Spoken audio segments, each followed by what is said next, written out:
Ada dua matanya yang melotot di sini, dan ini adalah hiasan mahkotanya, berhiasan relung ya, relung bagian sisi.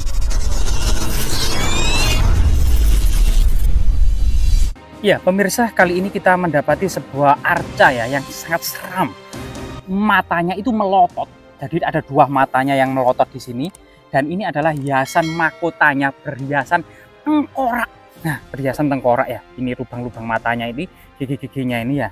Jadi kita mendapati sebuah arca yang sangat menyeramkan, diduga ini adalah Kala Makara, yaitu bagian dari ambang atas pintu masuk bangunan candi. Dan di sini balok-balok batu candi yang pernah diekskavasi itu ya, dikumpulkan di sini oleh Balai Pelestari Kebudayaan, dan ini juga fragmen Kala yang sangat besar ya. Nah, ini sangat luar biasa sekali. Kala ini ternyata menggigit ya, ini giginya, taringnya itu, ini adalah bagian seperti tali, menggigit tali di situ lah.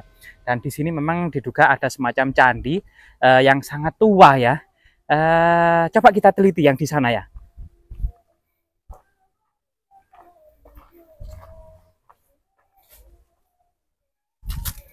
Lah, di sini ada semacam lumpang batu ya yang sangat halus ya.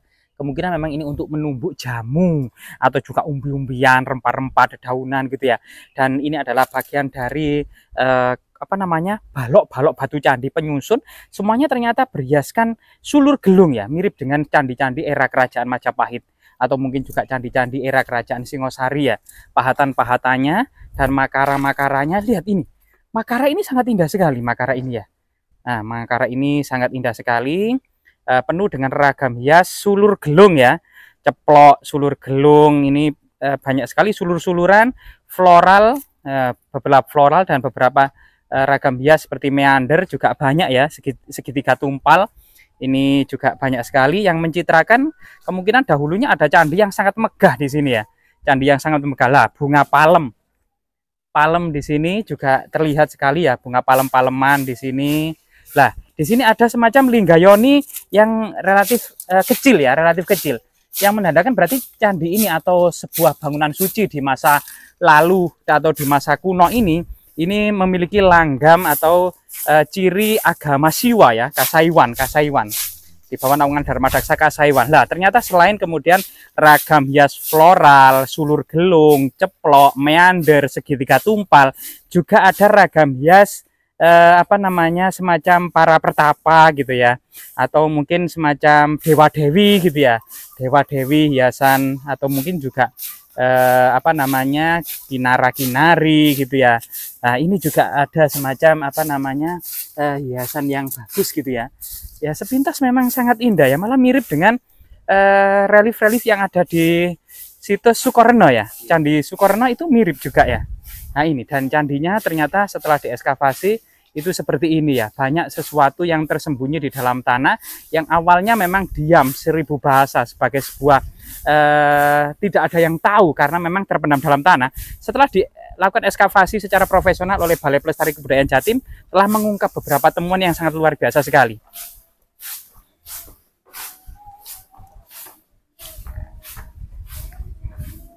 Lah, jadi di sini kemungkinan ini adalah bagian dari ambang relung ya, relung bagian sisi selatan gitu ya, relung sisi selatan kan lebih relatif lebih kecil daripada ambang pintu masuk dari masuk bangunan candi ya. Nah, ini diduga ini adalah bagian ambang relung bagian sisi selatan ya.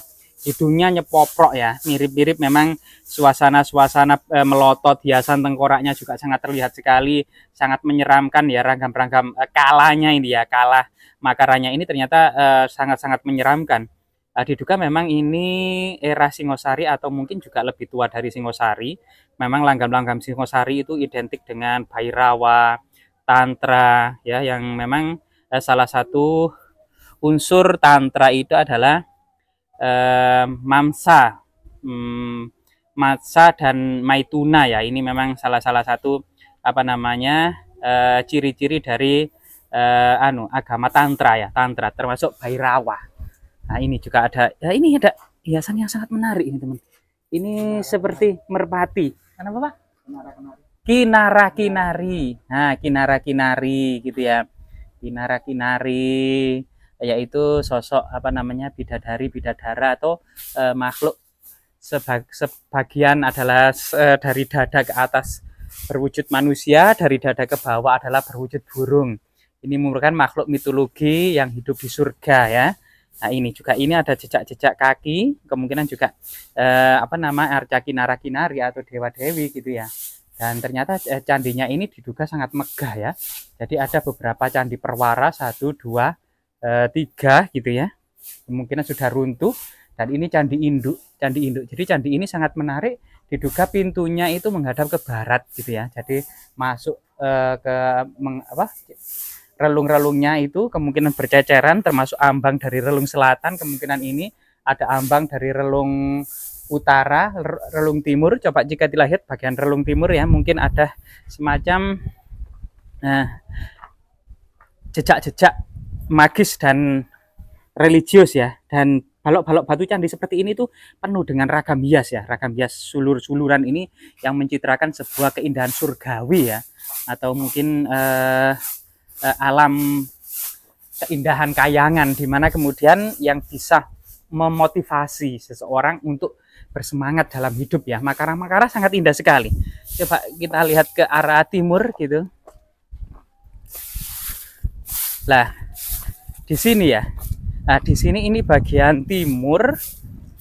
Lah, ini ada semacam jejak-jejak. Nah, ini jejak pembobolan ini kelihatannya bagian timur ini. Karena diduga ini adalah sisi dinding sisi timur ya. Yang ini ternyata ada sebagian yang mungkin ada longsoran sedikit atau jejak pembobolan gitu ya. Dan lah di sini, teman-teman. Lah ini ada pertapa ini mungkin ya. Lah ini sosok pertapa atau gana atau sosok apa namanya wajah-wajah misterius yang ada di sini. Jadi wajah yang sangat misterius. Kemungkinan juga Kinara dan Kinari gitu ya. Wajah yang sangat misterius. Nah, biasanya memang di sisi timur ini juga ada Arca Ganesha biasanya.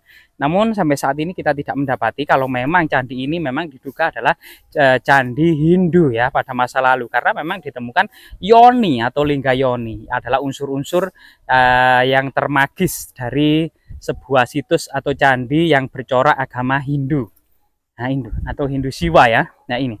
Nah, di sini adalah dinding bagian utara ya. Dinding bagian utara di sini ternyata masih begitu simetris gitu ya. Jadi pinggiran-pinggiran candinya gitu ya.